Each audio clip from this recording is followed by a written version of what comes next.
Welcome to St. Anne's.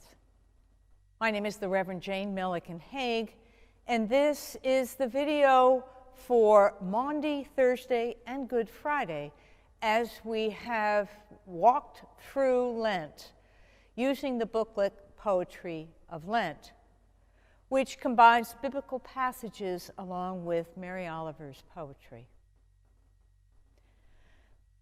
Between Maundy, Thursday, and Good Friday, it is a 24 hours of an immense roller coaster of emotion. It crystallizes and magnifies everything that we have done. It's no longer a journey through Lent.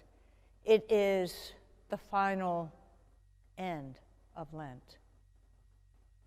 On Maundy, Thursday, when Jesus gathered his disciples for his Last Supper, the symbolism of the whole Lenten journey, if you will, has been settled down to a towel, a bowl full of water, a chalice of wine, and a plate of bread. The biblical passages are John 13, 1 through 35. And our booklet concentrates on John 13, 34, 35, where Jesus is washing the feet of the disciples. Of no other action that Jesus had, this action of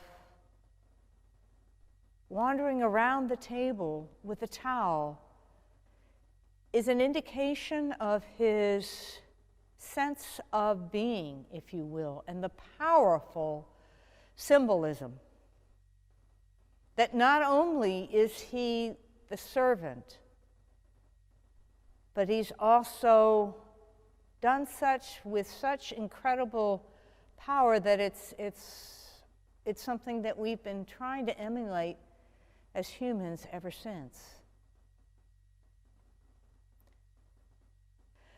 The poetry that is combined with this event is one of my favorites of Mary Oliver's. It's called Singapore,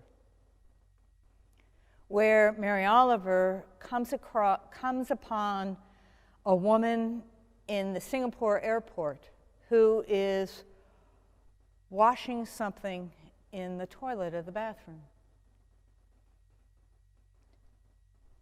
In Mary Oliver's poem, she in essence reaffirms the dignity of this woman and our baptismal vows that say we will respect the dignity of every human being, regardless of what they're doing or where they are, where they come from, or where they are going. That is very much what the Maundy Thursday washing of feet is, because if you remember, Jesus washed not only the 11 disciples, but the 12th, which was Judas. The second poem is Gethsemane, which comes from the book Thirst, which was written in 2006. It traces the sleepless night that Jesus spent before he was arrested. And in Mary Oliver's poem, it indicates that everyone else was asleep but Jesus and nature, who kept the watch.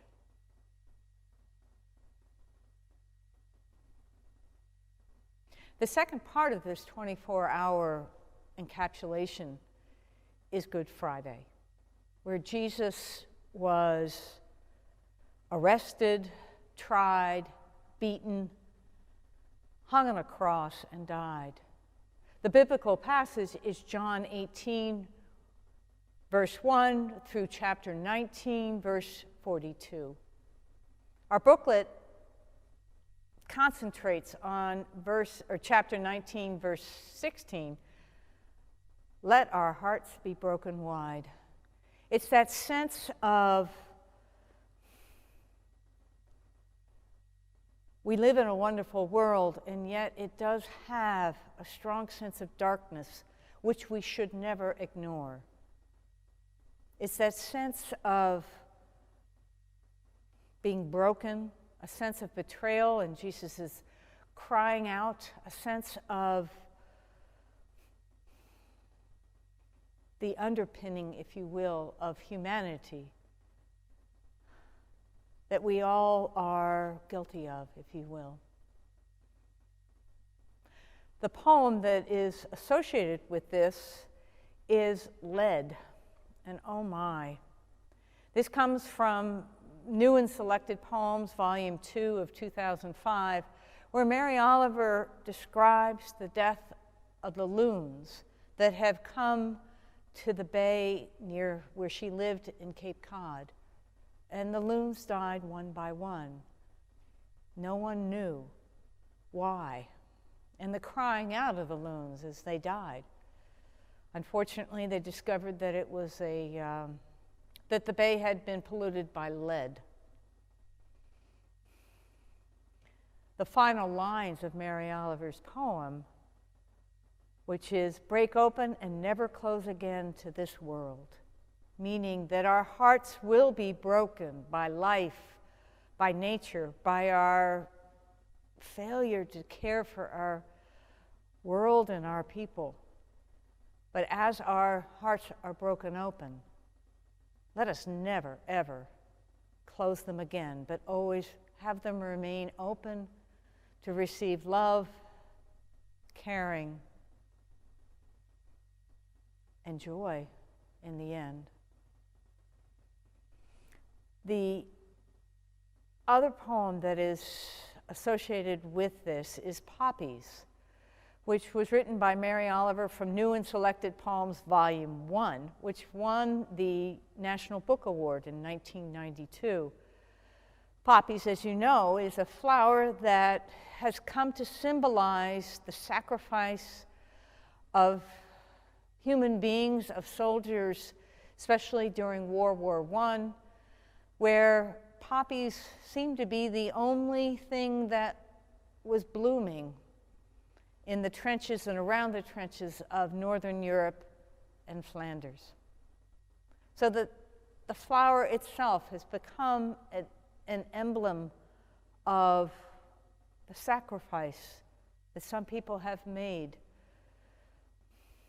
though it is Jesus who has made the ultimate sacrifice. Mary Oliver died of lymphoma in 2019.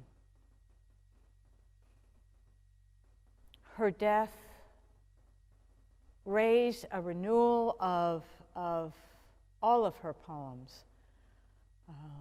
As we begin to understand the depth of her spirituality, where she found it, whether it was in an Episcopal church or whether it was in nature.